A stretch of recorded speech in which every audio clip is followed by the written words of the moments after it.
All right, welcome to Season 2, Episode 35, which is Episode 67 of the Retro Game Club podcast. I am Rob, and with me is someone who is also poorly ported to MS-DOS, Hugh.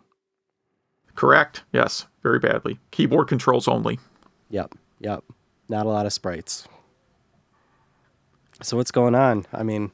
What's been going on? Yeah, it's been a pretty dead week. I don't think there's been anything noteworthy this past week at all.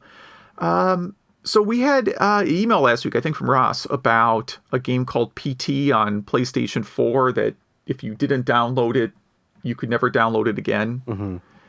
I think it was a demo, not a full game. And how there was some way to make it work on PS5. But there was an article I saw this week on Polygon, and we can include it in the notes or not, about how the developer removed PS4 backwards compatibility from it. So I guess the way it works is maybe it's technically still playable, but if the developer flags the game as being not backwards compatible, then the PlayStation 5 just won't even run it. Just really weird. Yeah. Welcome to the new world, man. That's it just wouldn't be that way. I mean, like if back in the day you had your power base converter for the Genesis. Do you have a power base converter? No, but I know what it is. Okay. I think I have two of them. I got an EverDrive instead. Right. And, imagine like you put a Master System game in and the screen says, oh, the publisher has decided this can't be backwards compatible. Mm-hmm. Which, of course, doesn't make sense. It's a cartridge. It was made before the backwards compatibility thing. But now the developer can go and like retroactively say this thing isn't a game anymore. Yeah, they're also taking VR out of games that have VR as an option if you try to play them on the PS5. So the PS5 does not have VR? No. That was a PS4 only thing? Yeah, they're not, at least yet. They said they're just not dealing with it. Oh, okay. I mean, I knew about the thing where, like, if you don't have a Facebook account, you can't use some VR device. Yeah, the Oculus, yeah. So I will never be getting one of those. I have no intention of ever getting a VR device. Just not my thing. You don't like just a nauseous machine? No, I don't like stuff being that close to my face. Mm-hmm. The idea that, like, the screen is, like, 1 inch off my eyes, I'm not a big fan of that. I just love that meme of, like, in the 80s, our moms told us to get away from the TV because it'll hurt our eyes, and now we're putting TVs onto our faces. Yeah. All right. So, yeah, that's all I got going on. How about you? Not much other than, literally, I've been playing our current Game Club games, and then the game I picked for next week I already started playing. And other than that, a lot of the analog Mega SG and tinkering around with the Mega SD from Terra Onion. And I just learned today that I can... there's a different firmware that jailbreaks the Mega SG where you can play your ROMs without needing a EverDrive or something like that. So that's what I'm going to be doing after this recording. Sounds good. Breaking my Mega SG, yeah. Hopefully not breaking it. Yeah, it has been a while since we recorded. I'm trying to think. It was probably even before Halloween. So let's think about it. It had to be, yeah. So Halloween was actually pretty good. I know everyone's very excited about our non-retro gaming discussions here, but Halloween was pretty busy. I mean, most of my neighborhood was pretty good about coming up with some way where the kids don't come to your door. So Same. both me and the people across the street just had the put tables out in the middle of the driveway and bags of little gift bags of candy. Mm-hmm. And that went pretty well. We actually had pretty good turnout. And my youngest kid did go out. I mean, she's kind of getting a little old for costumes. But she did do the toilet paper hoarder costume. We basically strapped a bunch of rolls of toilet paper to her back. And apparently she said most adults got the costume and most kids did not. Yeah, that's great. Yeah, my kids went out, kept it very retro. My son was Sonic. My daughter was Pikachu. And yeah, our neighborhood always does it up big for Halloween, and they did a great job this year. And Yeah, a lot of social distancing. I did feel a bit weird because we were outside and staying away from people. My wife and I did not wear masks, Okay. but after we got out there, most other parents were. So I felt kind of weird about that, kind of like we were doing it wrong, but still we were always far away from people. And so I Yeah, don't so know I what had a the lot of I don't know if we I did had it an right or insane wrong. amount of leaves to rake, so it was nice out on Halloween, so I just went out in like a sweatshirt and I had a I guess it's like a I don't know why I have these, but they're like neck gaiters for like if you go to Burning Man. Like they're dusty, like you're supposed to like wear them if you're in a climate where it's dusty, even though I will never go to Burning Man in my entire life. Mm-hmm. But they're kind of like rave themed. And the nice thing about those is you can go and you can rake leaves and pull them down, and then when people come up, you can pull it up real quickly. So what was the popular costume in your neighborhood? Most popular costume? There were a bunch of kids dressed up as like those inflatable dinosaurs. Okay. And other than that, all the little kids were like superheroes. There was Okay, one yeah. other. Yeah, we had a lot of Batman. A Mm, lot of Batman in our neighborhood. that's kind of well. Yeah, I guess that's not too weird. It's not like a new movie or anything came out recently though. Yeah, it is weird because there's no new Batman movies, and I think they're all R-rated now. Yeah, exactly. Yeah. But that was maybe that's just what the parents had in the house. I don't know. A lot of Batman though. Yeah. Yeah. Well, we All right. ready to do some Want news. to talk about some modern gaming slower than Apple II news? Yeah. So this is on PCGamer.com and the latency problem. Why modern gaming PCs are slower than Apple II, and there's a lot of reasons. This is a very long article. What it really comes down to is like the Apple II keyboard pretty much connects, directly to hardware, and I guess that would be an interrupt. And modern PCs, you not only have antivirus and stuff running, but you also in a few other layers, but it's USB, so it gets translated through that. There's how long it takes, the how often it's pulling, and there's also something called debouncing, where I guess it's trying not to register a double click or an accidental click, so it waits 5 to 20 milliseconds before it registers. So yeah, there is a bunch of reasons why your modern PC may be a bit more laggy than an Apple II. Yeah, I don't know. Like modern PC developers, like PC game developers, have it much harder in some ways because you don't have fixed specs. Whereas like Apple II, it's like this is the exact hardware. Mm-hmm. You didn't have to worry about different video card brands. You didn't have to worry about drivers. You don't have to worry about patch versions, right? Mm-hmm. You barely had to support more than one kind of joystick, right? If you supported a joystick at all. Yeah, So just way easier, I think. Not they way also easier. I have mean, it was Unity. harder. Like it was harder. You had to do way more optimization, obviously. Like I think in the Apple II days, you worried a lot about optimization, and I think developers today worry a lot less about it because the machines are so much bigger. And that's what I was going to say. You also have Unity, where you're almost not even programming. Mm-hmm. But yeah, it's kind of funny the rabbit hole this guy went down. Next on Engadget.com, we have Modder's DIY project makes the SNES Super Scope work on your flat TV. Yeah, it involves putting a Raspberry Pi in the Super Scope And a video signal splitter. Yeah, And an Arduino. So, yeah. It's I mean it's great. I mean it fits into the realm of projects that are completely useless but also completely awesome. yeah. I say useless because the Super Scope doesn't have a. I don't know. Do you like any Super Scope games? Are there any that you really really want? No. Aren't there only like 2 or 3? I don't think there are that No, I many. think there's like a dozen. Okay. I just hold on. Super Scope games. Not Super Score games, Google. Okay. You can edit this part, sorry. So we sound like we're there are some games that are Super Scope that you wouldn't expect. So let's see, Battle Clash. I think that was like a launch game for it. Okay. The Hunt for Red October. Here's one that I remember that I'm sure will shock you. Lamborghini American Challenge. Nope. Why would that even have a Super Scope?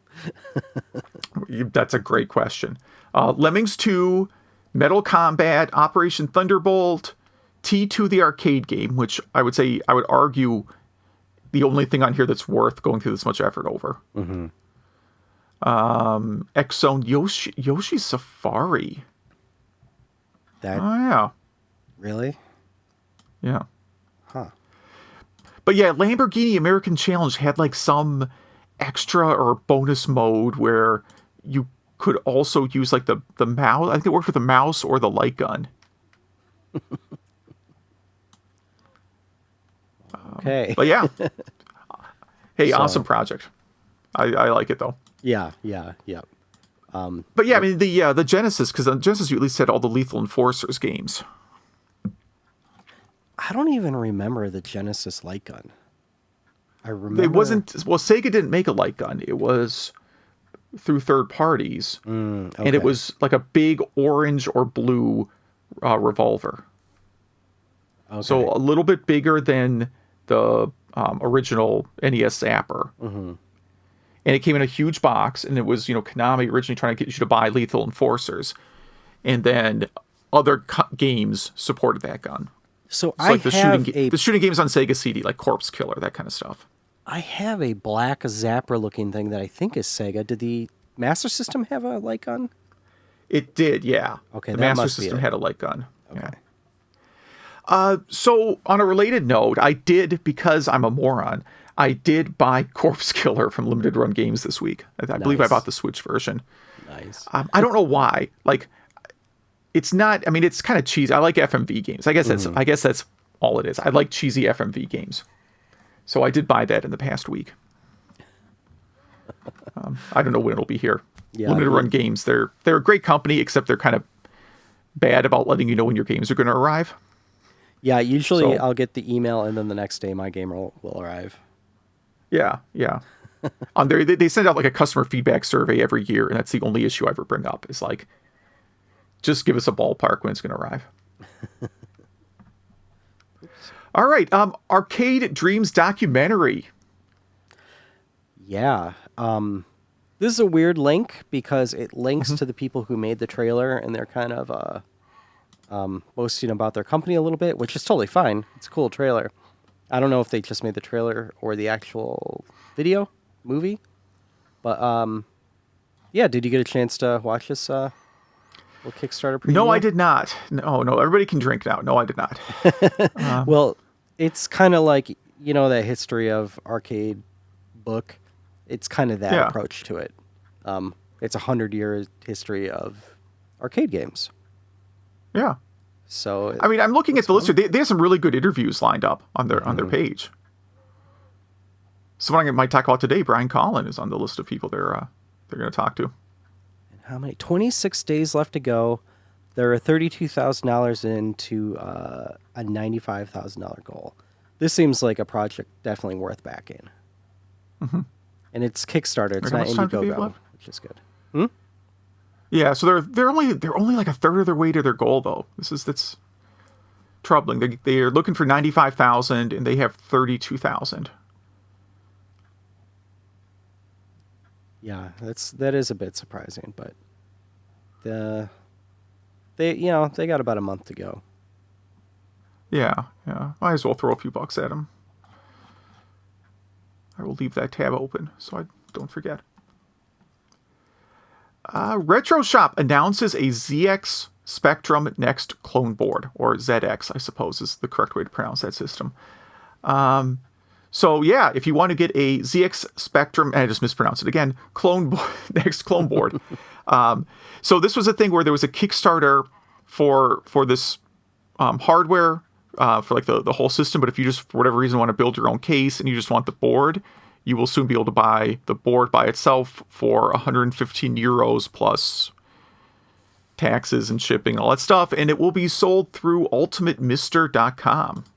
So is this the same people that created the ZX Spectrum Next? Because the word clone is throwing me off. Well, that's a good question. I don't know. Like, are they ripping I would imagine off it's the same people who designed the original? Well, no, because the ZX Spectrum Next is a clone of the ZX. You know what I'm saying? Like, it depends. No, it's not a clone. Is the clone? No, it's what would come next. So it's totally upgraded. Oh, so then this must be a clone of that. Isn't that strange? If No, some of our not really. listeners know what's going on, please let us know. I don't think that's strange at all. This article does not make it clear. Let's just say that it's not our fault. Yeah, maybe it is.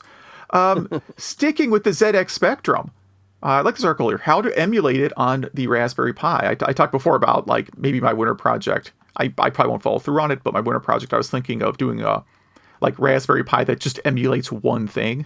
Mm-hmm. I don't think I would take the Spectre. I don't think I would go with that, but this is a good tutorial if you're interested in doing it. Oh, by the way, did you see that new Raspberry Pi keyboard, or did I put that in the show notes? It's in the show notes. It's okay, we'll get to it later, because this reminds me of it a lot. It's the next article, so let's just talk about it.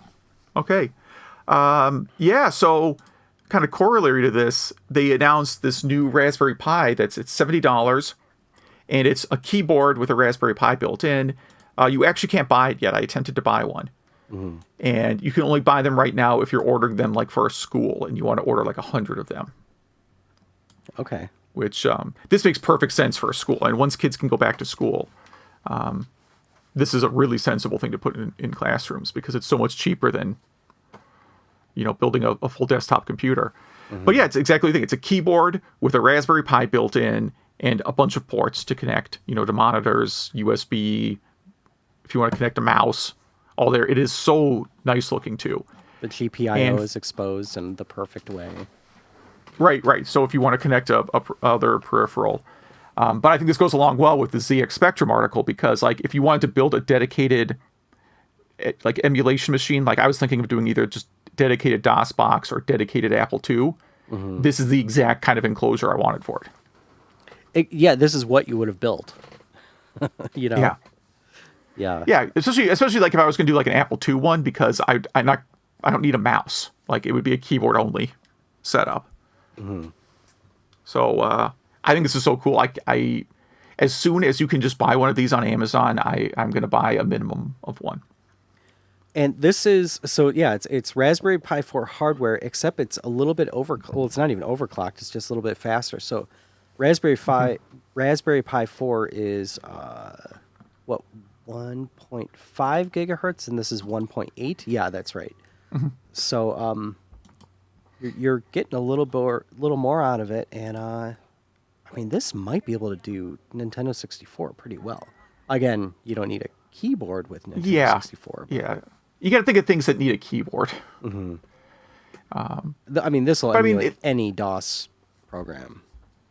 Oh yeah, and if your kids are, again, this would have been really awesome in March, if this was widely available, because, a lot of kids suddenly have to do school remotely, and you could connect this right to your TV if you didn't have a spare monitor. Exactly. Yep. Yeah. Too bad this didn't come out 6 months ago. Yeah. But so this is the most, of all the new products we've talked about this year, this is like the thing I'm most excited for. Now, the reason like this. The reason I'm not getting one is because I have three Raspberry Pis, 2 3s and a 4, and I've only done one thing with one of them. So I have to wait for a real I have to wait to have time for a real project. Well, one of mine. So I have one spare Pi right now. I have one Raspberry Pi that I was using for RetroPie. Now, like I said, I turned it into Pi-hole, and honestly, quality of life with Pi-hole is better than it was with RetroPie. Yeah. But then when I went, I've been in the office for a long time, but I built this production monitoring board using a Raspberry Pi. Like I had a spare. Is it a 2? Might only be a 2. Mm-hmm. And I just used it to build like this real-time production statistic monitoring dashboard thing. for this big, like a big empty wall, and I put a big monitor up there. And this actually isn't part of my job. I just was really frustrated one day at the lack of like visibility into production, like performance stats. But since I'm not going to be going back to the office forever, I might end up reclaiming that Pi and converting it to something else. I guess I could set up my production monitoring board in my house, but the goal was other people would look at it and say, hey, that page is really slow. Maybe I should go fix it. Yeah. Or, hey, look, this thing that I support is down. I guess I should go look at that. Yeah, there's your monitoring. All right. Sorry to get way off topic here. This is Mega Man on DOS. Do you want to talk about that? Yeah, I was going to say, yeah. So Mega Man on DOS. So if you do build your DOS box Raspberry Pi, then you could play this on it. So this is a story, mostly an interview of the guy who coded Mega Man for DOS. And there are 2 Mega Man for DOS. There's 1 and 3. None of them have anything to do with the ones on Nintendo. It's a really great article. It just talks about how he got into, game programming and got into the business and how it all just worked out, how Mega Man was his best game. Now, Mega Man for DOS is, let's say it's not reviewed well. This guy has done a lot of other ports like Street Fighter 2 for DOS. Okay, that's a pretty decent port. I have that. Is it for DOS or... It might even be for something else that's not as good, but... I have Super Street Fighter 2. Is that the same thing? I have this, Super Street Fighter 2. No, it's for different. DOS. Definitely different. It's where the character... It looks more like ER Kung Fu. Okay. Oh, is that Fighting Street then? Is it for Street Fighter 1? If it looks like YR Kung Fu, that's Street Fighter 1. It's not because it's Street Fighter 1, but it might still be... yeah, you're right. It is Street Fighter 1, yeah. But anyway, this guy did not a bad job. It looks like good coding. It looks like good gameplay. It's just has weird stuff like rats running around. Not very Mega Man type things. And really, the gameplay is a bit different too, the level design. But it's just a really good historical article, and he seems like a good guy. I don't mean any hate, but he also did code my least favorite TurboGrafx 16 game, Darkwing Duck. I think it's one of the worst games on the system. Really? I don't know. Who, boy. Like, the TurboGrafx 16 doesn't have a lot of really terrible games. But most of the sports games are pretty bad. I like the TV sports series. The boxing games are not good. Kickboxer's not good. Kickboxer not great. It does. There's this. You play the CD version? I forget. It's been so long. It's been decades. Yeah, like to me, China Warrior is maybe one of the worst games on the system. Not great. Yeah. But it's like the TurboGrafx doesn't have like the same. Like if you're talking about like floor and ceiling, like the floor on the TurboGrafx 16 is still higher than like the floor on the Jaguar or 3DO. Oh, definitely. Yeah. Yeah. I think the TurboGrafx 16 has an abundance of mediocre games. And a lot of great games too. Not a lot of horrible games. Yeah. There's not a lot of like. I'm having a hard time thinking of angry video game nerd episodes about TurboGrafx games. Darkwing Duck might have been on one. It's really bad. JJ and Jeff is really bad. Oh, JJ and Jeff is hilarious though. Like I think like the controls are absolutely abysmal. Like the jump, like you die constantly just from missing really easy jumps. Yeah, right. I get it. But that game is so funny. You know that America's Funniest Home Videos is based on that. What? Yeah. How? The characters from JJ and Jeff were in Japan were called Kato and Ken Chan, right? And they did a show that, when it was brought to America, was renamed America's Funniest Home Videos. You can Google that. It sounds like a thing I'm making up. After But America's this, Funniest Home definitely Videos is a U.S. port of the show that JJ and Jeff is based on. Oh, I understand. Okay, yeah, that is still really strange. Really, really strange. All right, Retro Games Ltd. Announces a C64 and VIC-20 game development competition. This is the Winter 2020 game development competition. The game has to be original work, and everybody working on it has to be credited. They've got a lot of rules around that, so you're not basically stealing someone else's game. And then they have a panel of judges. Games must not require keyboard inputs that are mapped to the C64 joystick. So basically, it's got to work on original hardware, not just the clone hardware. Okay. And lots of stuff about not gratuitous, violent or adult content. And interesting thing is, this is the same company that's behind the C64 clone computer. There's an interesting little clause in here that you agree that your submission could be included on a future update of the C64. Huh. So it's a coding competition, but by entering it, you are giving them rights to give away your game for free. That they That's actually kind of profit on. Yeah. Yeah, which is interesting. I honestly don't think depending on your perspective, that's a good or bad thing. Like, if you were planning to give away a game for free anyways, and these guys include it on their system, I don't really see why you care. Totally, yeah. But it is one step away from me saying, like, I just started a video game publishing company, and I started this video game contest. Yeah. You may just be giving me the rights to your video game. Right. But again, you're an adult, presumably, if you're doing Commodore 64 coding. So you can make a decision whether you think that is a good trade-off or not. Yeah. I mean, you probably wouldn't make much money off a C64 game right now anyway. No, but maybe you want to make up, couple $100 or whatever. Yeah. The Intellivision is 41 apparently. Yeah. So the Intellivision, turned 41, and there are two events celebrating the birthday. Is the Intellivision Virtual Expo, which is a 7-hour series of sessions and discussions. It will be November 21st. You might be off work around then anyways. Wait. Oh, it's a Saturday. Of course you're not at work. Nice. So go ahead and sign up for that. And another website is doing like a Let's Play Intellivision event where you sign up to play a game, and I don't know if you're supposed to review it or not. But Cool. It's a site I didn't know before. intvprime.com. Very cool, kind of old school looking site.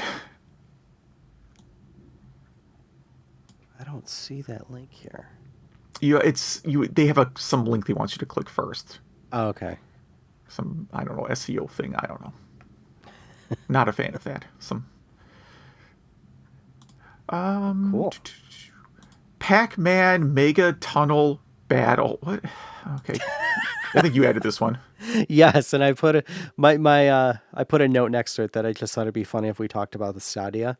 Okay. Mega What is that Man- again? Google's streaming service Okay. that no one uses, not even me. And you own one. And I own it. Okay. Pac-Man Mega Tunnel Battle brings Battle Royale to the Arcade Classic exclusively on Stadia, which means no one is going to play it. But It means so it will it's like be on Tetris. PS4 in 3 months. Yeah. It's like Tetris 99 or something. It actually looks pretty good.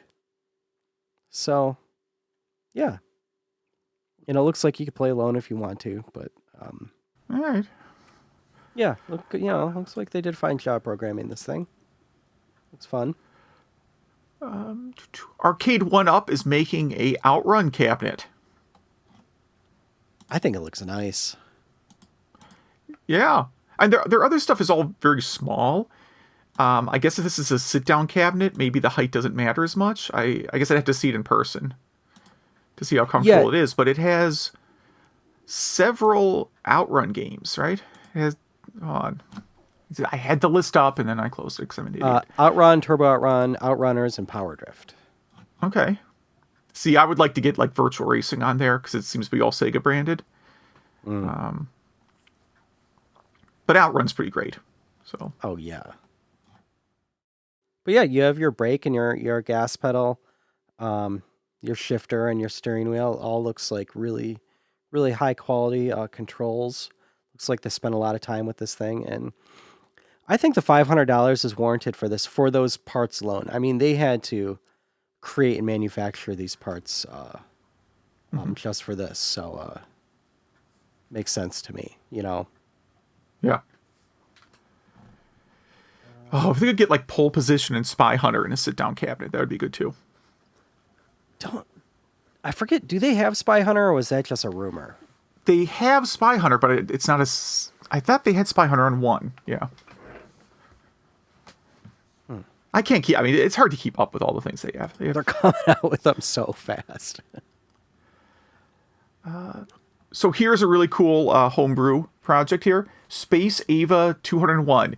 It is the first PC Engine CD game with SuperGrafx support and arcade card. So this is like the most souped up you can get out of a TurboGrafx game. So the SuperGrafx, you know, was a kind of souped up version of the TurboGrafx. It was fully backwards compatible, so you could run all the PC Engine games on it. You could connect a PC Engine CD to it, but there weren't any games that used the additional hardware of the SuperGrafx.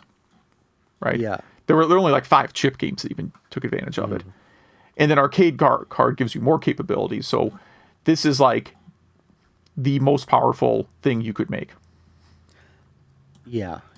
And they said this will work in emulators and on a Mister too, which is cool. Well, that's almost certainly what they developed it on. Yeah, just crazy. I really want to play this game. This looks cool. Yeah, I mean, to me, it's sort of like the equivalent of doing a Sega CD 32X game. Like, the 32X is way more powerful than the SuperGrafx, of course, but, like, that's the limit of what you can do with that system. Oh, totally, yeah.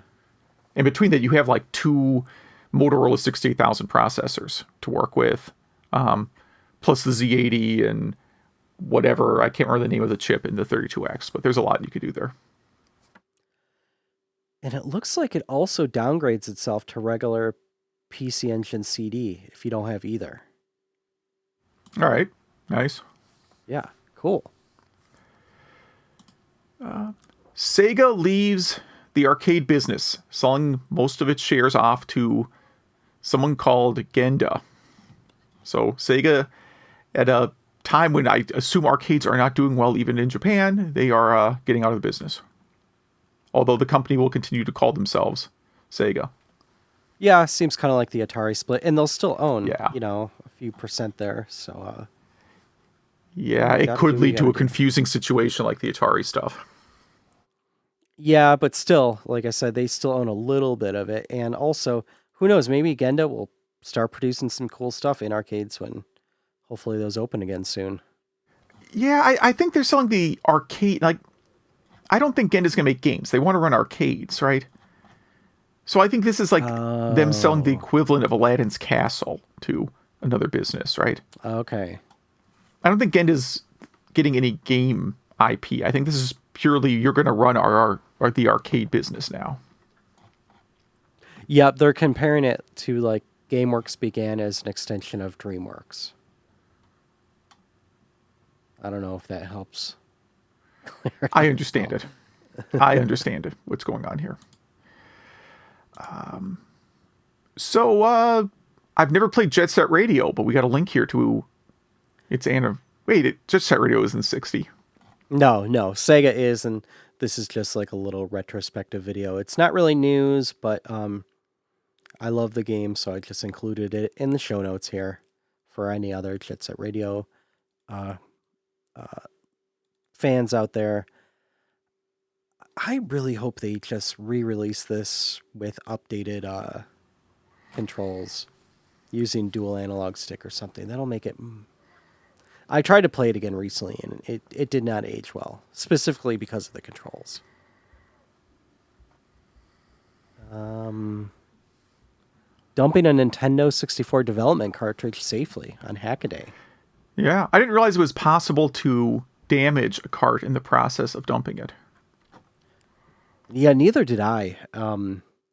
But they, they said you could just do it with a V64, which pretty much just would copy it to a CDR. But you can also get, what is it? It's the UltraSave plus an EverDrive type device. I forget what it's called here. But this is about the unreleased Toric 3 prototype. Yeah, that they wanted to dump without erasing. Yeah, without accidentally erasing the cartridge. And they successfully did it. But that's true. So it's a prototype game. It's probably an EEPROM, right? So I guess there is a way you could, right? Like to me, I can't think of how you would accidentally erase a Nintendo 64 cartridge. Maybe with a really powerful magnet. I have no idea. Yeah, or maybe like voltage in the wrong port or something.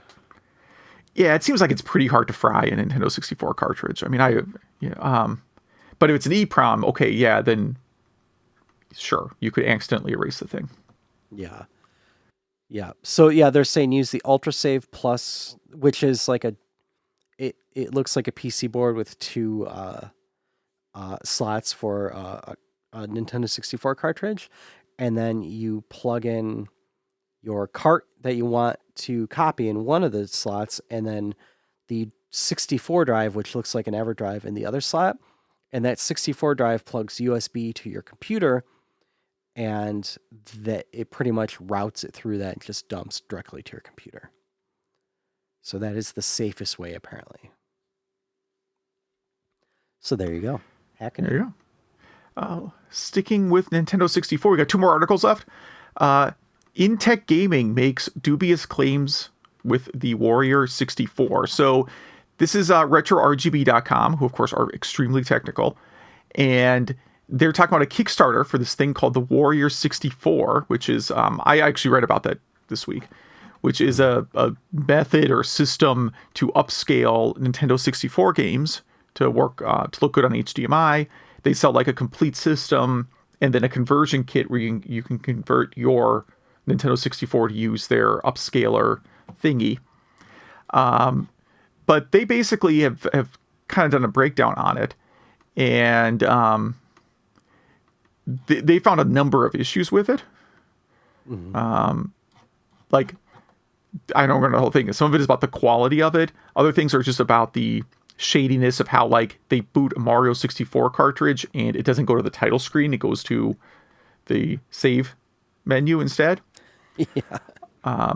The controller that they claim they wrote that they made themselves appears to just be a knockoff of another controller. I looked at it too, and I found the things that struck me is, like, in the Kickstarter, they make mention of being a US company many times, but their English is absolutely terrible. And then there's a link to their homepage. When you go to their homepage, Google prompts you if you want to translate this page from Chinese to English. Huh. So I'm not really sure about their claims of being an American company. Like, here's the deal. I don't really care where your company's located. Like, it doesn't make much difference to me. But clearly you're claiming to be an American company because you think that will help you sell your product, but you're clearly not an American company. Yeah, so just be truthful. Right. So when you start off just lying, your other claims are gonna, they're gonna be very suspicious to me. I'll say that. Yeah, not a good start. And let's check in on their Kickstarter here. I think it's doing extremely well. Yeah, they are doing really well. Yeah, I looked at the Kickstarter. I was like, ugh. There are a whole lot of people about to get ripped off. Yes. So, and the Kickstarter's in Hong Kong currency also. There you go. But hey, it's a U.S. company founded in the U.S. by U.S. people who just love the Nintendo 64 so much. but they're already past their goal. I have a feeling you're not going to get a product from them. Yeah, I have a feeling they'll be on our news, not in a good way, in the near future. But that was on, again, Retro RGB, and we have another Retro RGB article here. I hope we send them traffic. I really do. Listeners, please click on the show notes and go to their site. It is one of the best sites on the net. Castlevania Symphony of the Night English patch released for the Sega Saturn. Mm-hmm. I guess I didn't realize that Symphony of the Night wasn't released in America on the Saturn. I knew that. Yeah, I knew that. Most of the really great Saturn games did not come to America. And there was also a recent patch that lets it use the 4 meg RAM cart also. That's pretty cool. I did hear that, I mean, even though the Saturn is supposed to be like a 2D beast, that the PlayStation version is still better. I haven't played the Saturn version, so I don't know. Yeah. I have not either. Or maybe I did at Midwest Gaming Classic. It's possible, but I don't think I have. That is news. Yeah, there's a lot of news, man. I know, and we held back almost that many articles. I often hold back some throwaway articles just in case we have a slow news week, which we never seem to. So there you go. I guess we have a game club. Yeah. You want to go first? Sure, yeah. I wanted a reason to play a great game on the Mega SG. So I picked Gunstar Heroes. It's a game I have played, but not too much. And it's one of those games that I actually forgot about for many years.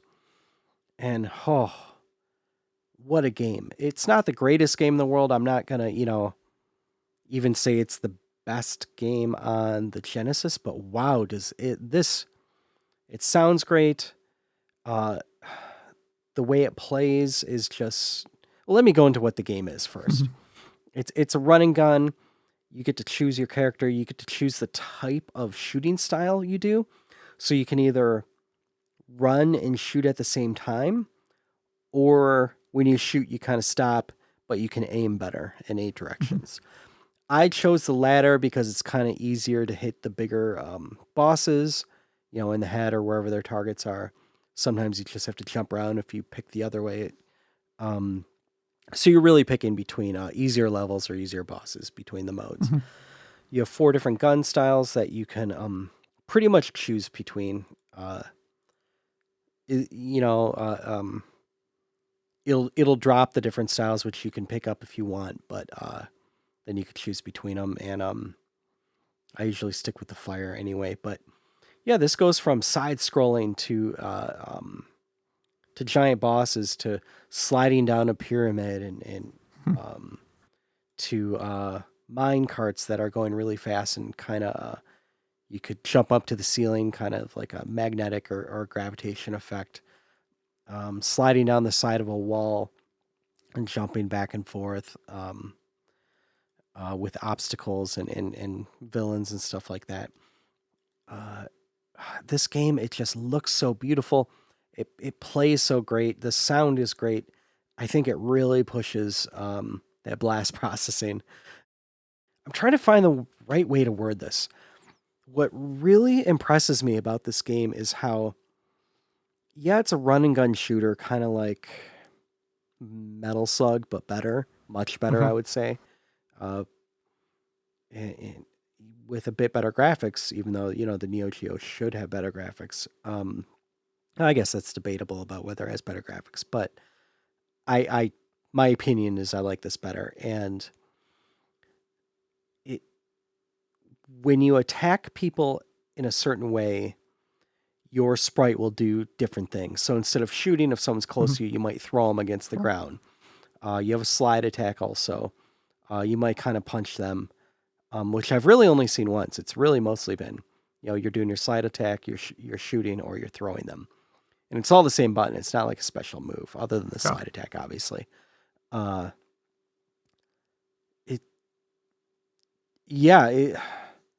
give this game an A+. I give this game a... If you could own it, you should. I don't know the prices on this game.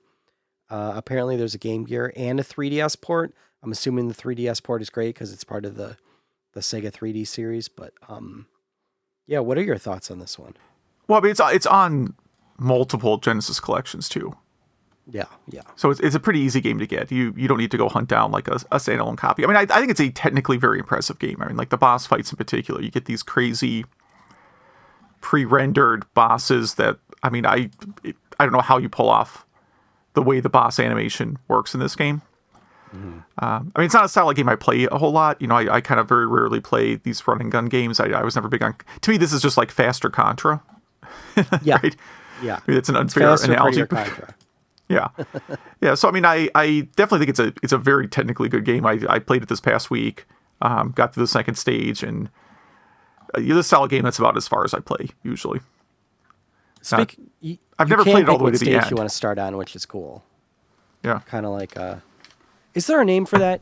Kind of like, you know, this game, Mega Man, DuckTales, where you could pick which stage you want to play.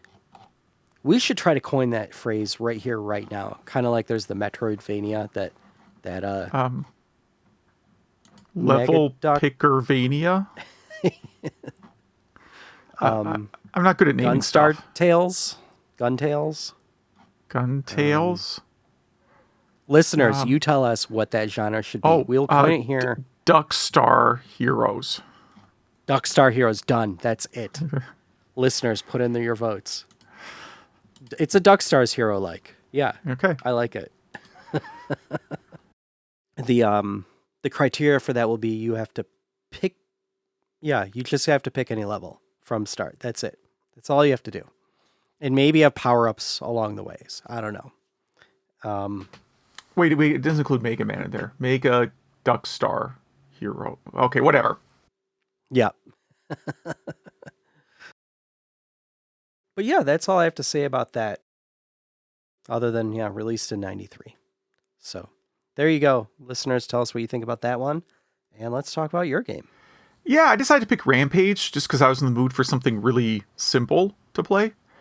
I was a little bit worried that this would come across as a very tacky decision. It still might. There's still time. There's still time, but right now it looks like it's not going to be a tacky decision. I don't see any evidence of it just yet. Yeah, good. But I played the NES version. I usually played the one of the arcade versions because there's when I say one of the arcade versions, I mean I have like multiple collections with Rampage included. So I can play it on like GameCube, PlayStation 2, other stuff. Mm-hmm. But for whatever reason, I decided I was going to do the NES version because I have the cartridge and figured why not. Mm-hmm. So I think everyone knows the premise. You know, you're these three movie monsters, although in the NES version there's only two of them. And you're smashing buildings while the entire military is attacking you. And you eat people or food you find in the buildings to regain health. You can eat your player two because after you die, you shrink back down to a human. You can eat the human if you want to, mess with your friend that you're playing with. Mm-hmm. It's really just you are steadily losing life the entire time, though, because there's almost no way to dodge any of the attacks. Because you're so big, yeah. Yeah, you're huge, and there's just 4 or 5 guys shooting at you at any given time. So you're just constantly taking small amounts of damage. There are things that do huge amounts of damage, like a tank or the helicopter, that obviously you want to avoid more. Mm-hmm. And it's fun. This is a game I play with my youngest kid a couple times a year. We mm-hmm. usually fire up the arcade version and play because it is kind of just a fun game you don't have to think about at all. Yeah, keep popping in quarters. Yeah. Yeah, the arcade version, I mean, obviously is designed to just take as many quarters as you possibly can, right? It's like Gauntlet, you're just constantly losing health, but you can purchase more life. Or in this case, more lives, plural. And there's like hundreds of stages. I like that it takes you through different cities. I mean, many of the cities that you're going to don't have skyscrapers. I'm sure you caught on that because it's like, all right, now we're in Peoria, Illinois. And I'm like, I don't know what the tallest building in Peoria is, but it's not this tall. Yeah, that's funny. Actually, I don't know. How big is Peoria? could pick a city by you. They do like Kalamazoo, Michigan, stuff like that. Yeah. Well, there might be one, not a skyscraper, but getting there. Maybe one in Kalamazoo. Yeah, there could be like a hotel in Peoria that's kind of tall. But I don't think it's a particularly big. It's like Peoria, I think, is technically the second biggest city in Illinois, but it's a really huge drop off. As states go, there's, California. I don't know what the biggest city is, but there's not a big drop off from the biggest city to second biggest. So I guess it would be LA, right? But like LA to San Francisco is a big drop off, but not like Chicago, Peoria, or Detroit and not Detroit. I don't know. What's the second biggest city in Michigan? I would go with Grand Rapids. Okay. I'm looking through all the cities, like Kodiak, Alaska, Nome, Alaska. I don't know. I've never been there. Wait, is that the second biggest city in Alaska? No, I'm just looking at the list of cities in Rampage. Well, Rampage World Tour. Okay. So Kodiak, Alaska, probably not a lot of skyscrapers, would be my guess. No. Homewood, Illinois. Homewood, Illinois? I've never even heard of that. Yeah. Really? These got to be made up because these are the final 3 levels. Homewood, Illinois. Hinckley, Illinois. No, Homewood's that is a real village in the south suburbs of Chicago. I've never even heard of it. And Toxic Hollow, Illinois. What was it? Toxic Howl. Toxic Howl? Yes. That can't be real. The first thing that comes up is Rampage World Tour on Google, so it's not real. Okay. That's the final. That's level 90. Okay. Well, that's not a real town. But Homewood, Illinois is in fact a real town, but it definitely doesn't have skyscrapers. It looks like an older blue-collar town.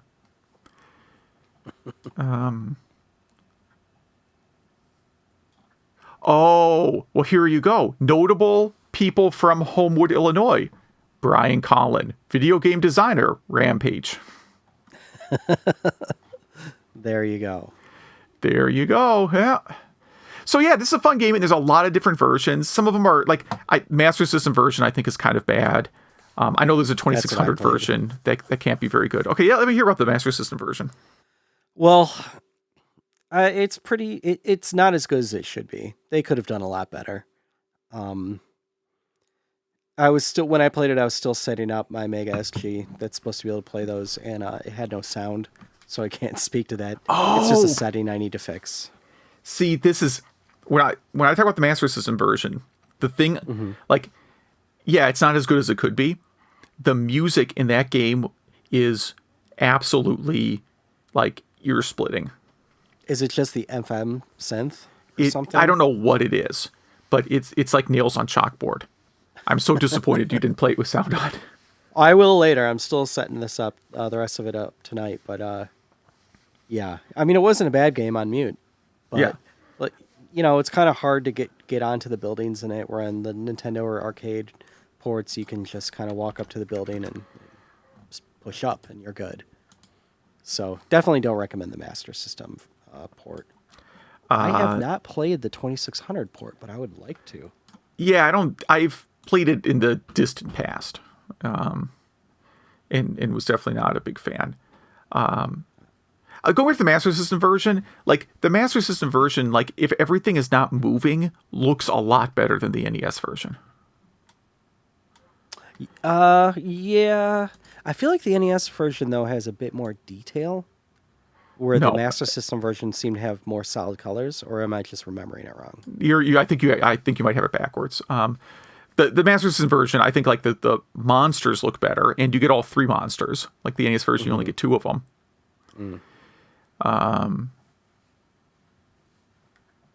So yeah, there's also a 7800 version, which I own a physical copy of as well. I found it at a yard sale, and it's not bad.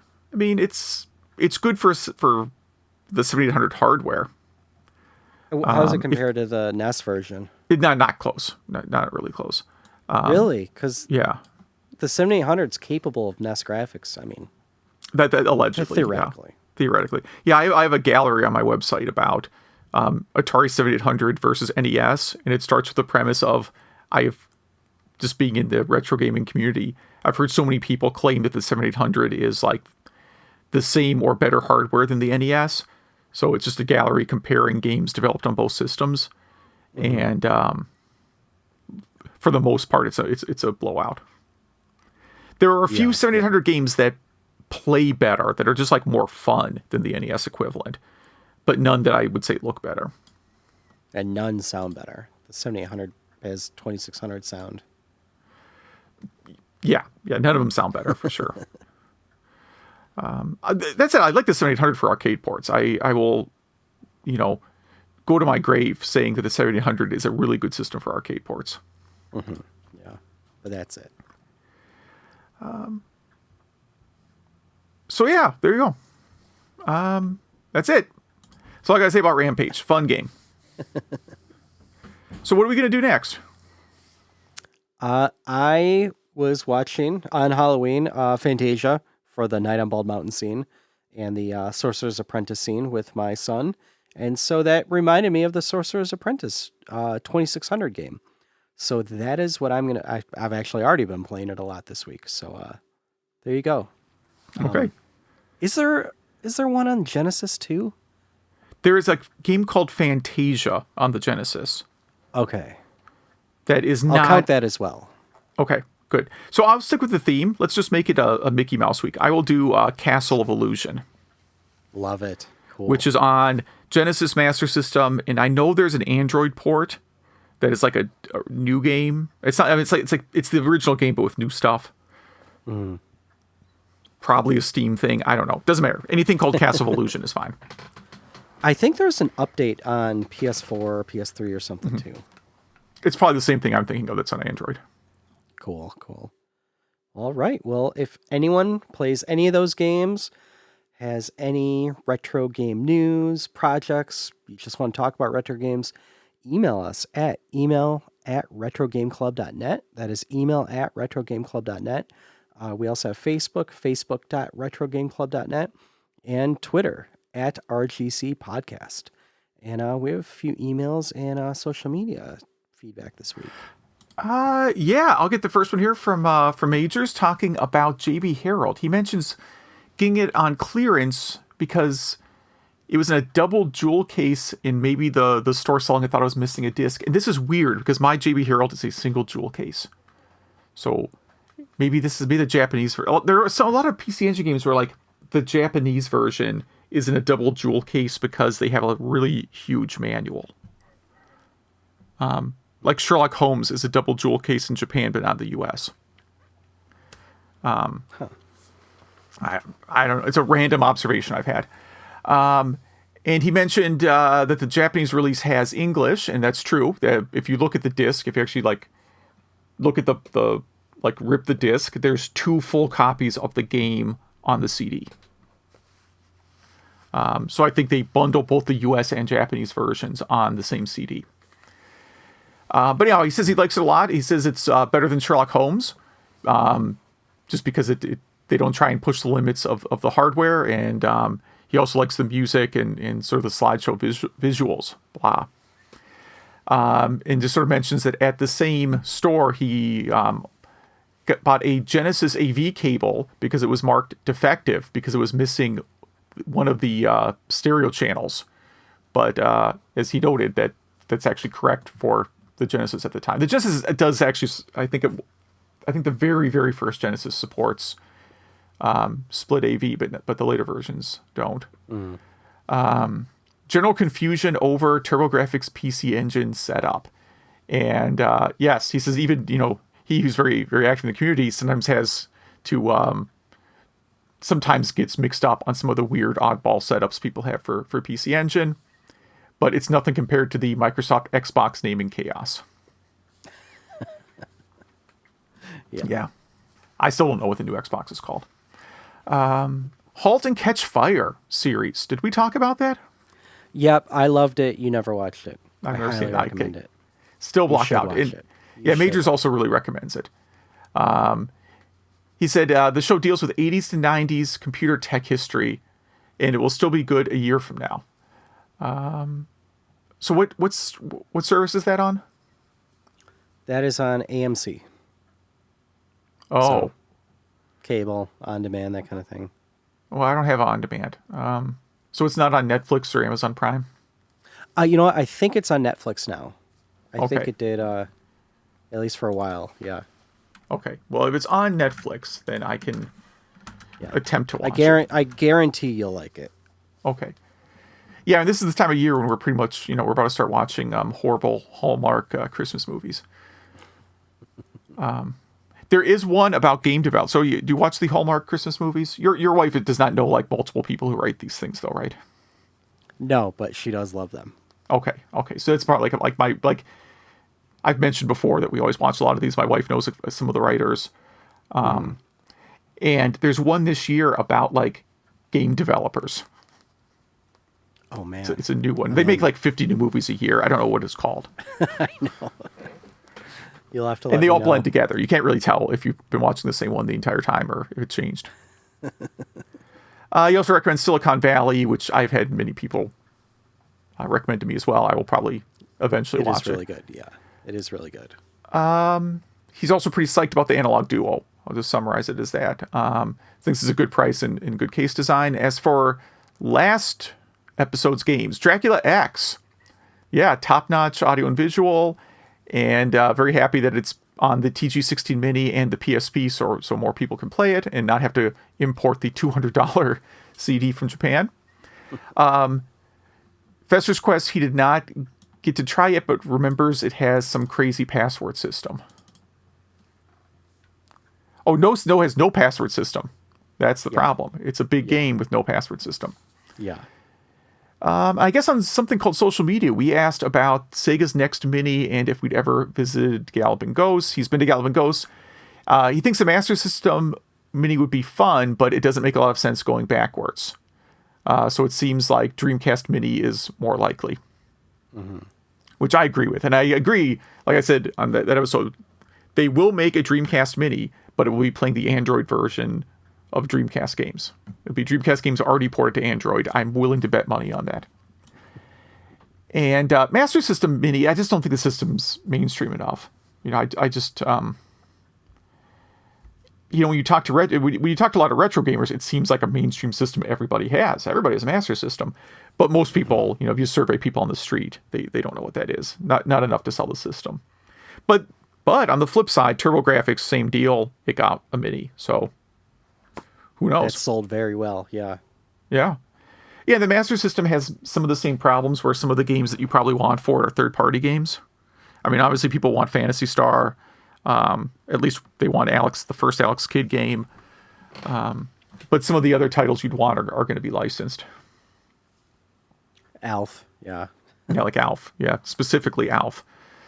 No, but like Ys, if you want to get Ys, that's a third-party license. You got to clear. There's just a lot of arcade games on there too. A lot of the arcade games happen to be Sega games, but not all of them. Yeah, like Paperboy and stuff like that too. Yeah. Yeah, if you think of like best of Master System games, definitely Sega ate the bulk of that list, but there are a few. Well, like if you want to get Ultima 4 on there, it had kind of a good version of Ultima 4. It has a pretty good version of King's Quest. Huh. A game it's based on King's Quest 1. It's not I think the way you solve it is the same as the PC version, but like some of the scenes are in a different perspective. The graphics are a little different. But it's a pretty. I'll have to look at that. Yeah, it's pretty. I'm gonna say if we ever talk about King's Quest, that's the version of King's Quest I'm most likely to play. Less typing. So yeah, there you go. All right, and Eric from the Pacific Northwest writes in, do you have a genre game that you don't like? He was thinking of maybe party games. He's been catching up on the last shows, and he also mentions Halt and Catch Fire. And he lost interest after the first season. It gets a little drama-y in season 2, but season 4, the last season, I think is by far the best. Like season 1 and 4 are fantastic. And I think the middle seasons aren't bad. And then he also recommends Mr. Robot, which I love the first season and dropped off after that. I should get back into that. You ever watch that one? It's on USA. No. And the reality is I don't watch a lot of TV. If I have free time in the evening, I'm pretty much going to use it to play a video game. If my wife is not working, we might watch a show together. But it's going to be probably more something she's into than I'm into most of the time, but not always. It depends. There are some shows like we watch The Mandalorian together. We watch Stranger Things, that kind of stuff we can agree on. If X-Files was still a show, we could agree on that. But I can't imagine her wanting to watch Mr. Robot. No. Well, I don't know. She might like that one. And he also asked if we would consider trying to get Ken Williams on the show. And I mean, yeah. Did you hear the Retro Hour interview with him? It's like an hour and a half. Yeah. And I think recently he was on Retronauts as well. He's been on a few things recently because of his new book. Yeah, the book that he wrote during quarantine. That's what I was listening to on Halloween while I was raking leaves. I'm like, I got to find something that I can. Interview. Yeah, something I can listen to for like trick or treating is like 3 hours in our neighborhood, so I have to like do I have 3 hours of podcasts I can have on while I'm out here? So I listened to that and one other, and yeah. I thought it was very interesting how he's really not a gamer. No, he's just a programmer. Or was he's been retired a long time. Yeah. I'm hoping he got pretty good payday when he sold his. I think so. They pretty much got on a sailboat and have been going around the world. Yeah, not bad. And then Nate writes in with the social media questions. I think these are all from social media, but favorite genres, he loves platformers and shmups, and least favorites are his tactical games like Advance Wars and XCOM. He's never been great at them. And yep. So thank you, Majors, Nate, and Eric, for those emails. We have some social media responses. Yeah, like for least favorite game genres, people seem to gravitate towards least favorite. So someone says favorite RPG, least favorite work simulations like farming or air traffic control. I didn't realize that was a game. Raising animals, etc. Yeah, I agree. I'm sort of interested, like, if there was a long-distance driving game, I think I could maybe get into that, mostly because it's relaxing and scenic. Like, if there was a game where it was, like, actually looked like the places you're driving through, that would be pretty neat. Yeah. But, like, a long-distance trucking game otherwise, where, like, you're worried about, like, gas and tire wear and stuff like that. I don't want to do anything like that. Critical failure. Least favorite is story-based first-person walking simulators. Okay. So, like, Death Stranding? Is that what he's talking about? Maybe, or Life is Strange, I guess. Maybe. Okay. And then he has a link to a contest where indie developers were supposed to make games from genres they hated, but unfortunately everything ended up being a parody. And there's a caution that the link might not be safe for work. Based on some of the games that are developed. And then someone else says favorite are Western RPGs like The Witcher, Fallout, and Baldur's Gate. And also action games and first-person shooters. Yeah, Western RPGs, of course, are very different than JRPGs in general. Yeah. Sometimes it works out really well, other times not as big of a fan. I did order, speaking of things I ordered in the past week or two, Baldur's Gate was like a Amazon Prime Day sale on Switch. So I have Baldur's Gate on Switch now for, I guess, the 2021 quarantine. I don't know. I had something to do. Yeah. I need some long game to play. Like when I'm done with the, I guess after Trails of Cold Steel 4 and East 9, maybe I can do Baldur's Gate 1 and 2. Yeah. Well, I think that about does it. Yeah. So again, email at retrogameclub.net if you want to chime in. And thanks for listening. Yeah, thank you.